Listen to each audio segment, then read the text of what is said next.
हाय, शुभ सकाळ. श्री स्वामी समर्थ. आज बघा, आज आम्ही चाललो आहे CSTला, म्हणजे गेटवेला ट्रेनने. या दोघी मस्तपैकी बसल्या होत्या मोबाईलमध्ये बघत. CSTला आम्ही उतरलो आणि मग चाललो होतो, चला ताईला गेटवे दाखवायचा होता. खूप दिवसांनी आली होती ती मुंबईला, म्हणून म्हटलं चला तिच्यासाठी काहीतरी फेशियल करूयात. आदल्या दिवशी गेलो आम्ही विरारला. तांगड्या खूप दुखत होता, तरी पण फिरण्याची हौस काय सुटेना. मग काय गेलो, चला ताईला म्हटलं आपण जाऊया CSTवरनं. मग म्हटलं तुला चालत जायचं आहे का बसने जायचं आहे? ताई बोलली चला जवळ असेल तर रनिंग करत जाऊया. मी लोक गेटवेच्या बाहेर आलो, ताईला दाखवलं. मी दिदीला म्हटलं हे विकायला ठेवले कसं काय म्हणतात त्याला, होले घेऊन. ती बोलली अगं मम्मी हे विकायला नाही गं, ते असंच ठेवलं. मग ते इथं छान छान कडवलं ना, ते केचेस होते ते पण छान होते बनवलेले. हे बघा इथं आपली बॅग चेकिंगला पाठवली, तिथून आपण बॅग घेतलेली आहे आणि निघालो. हळूहळू इकडे गेटवेचे ताईचे फोटो काढत होती ही मस्त छानपैकी. मी व्हिडिओज काढले आणि तिने पण फोटो मस्त मस्त काढून घेतले. मग गाडीमधून जाताना ते ड्रायव्हर काका साताऱ्याचे होते, मग ते छान छान माहिती देत होते, इथं असं आहे तिथं ते तसं, आपल्याला काय माहिती नाही. मग तिथून पुढे आम्ही महालक्ष्मीचं दर्शन घेतलं देवीला. महालक्ष्मीच्या मंदिरात छान म्हणजे दर्शन झालं. लाईन होती पण चप्पल घालून वरती जायचं नव्हतं. मग आम्ही चप्पल खाली स्टँडवरती काढून ठेवल्या आणि मग चालायला सुरुवात केली.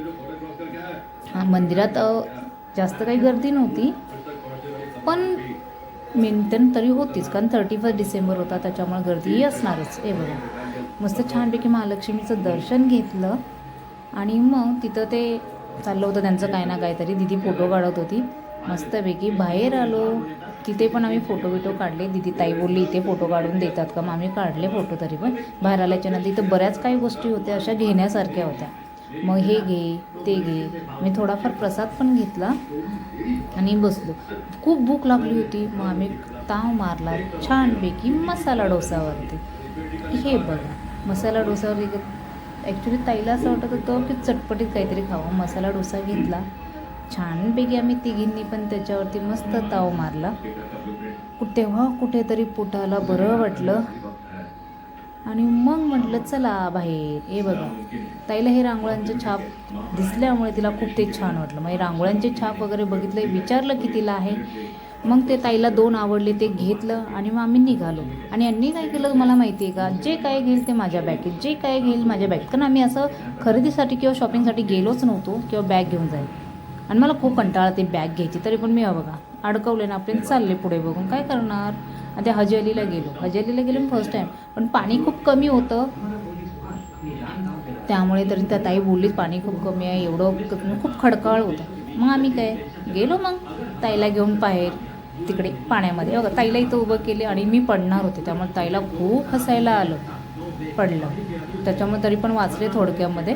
मग दिदीला म्हटलं काढ बाबा आपला मस्तपैकी फोटो बिटो ताईचे छान छान. ताईला म्हटलं अशी पोज दे तशी पोज दे मस्त. पण तिला पण छान वाटलं फिरून. ती पण खूप वर्षांनी आली होती आणि ते बीचवरती असं पाण्यामध्ये राहू बघ. पण ती भिजत होती म्हणून ती आम्हाला जाम शिव्या घालत होती, पण तरी पण आम्ही म्हटलं जाऊ दे चला. मग इथून काय आम्ही टॅक्सी केली, खूप दमलो होतो, म्हटलं चला रिटर्नच्या प्रवासाला. कारण आम्हाला 6 वाजले होते हजी अलीला. अंधार पडायची वेळ आली. मग आम्ही आलो CST. मग ते दिदीला म्हटलं बाबा ठाणा ट्रेन पकडून जातो, मला ठाणा ट्रेन पकडूनच जायचं. मग आम्ही आता बघा घरी पोहोचलो आहे. तुम्हाला हा व्हिडिओ कसा वाटला नक्की सांगा. बाय बाय, पुन्हा भेटूया अशाच नवीन ब्लॉगमध्ये. Good night.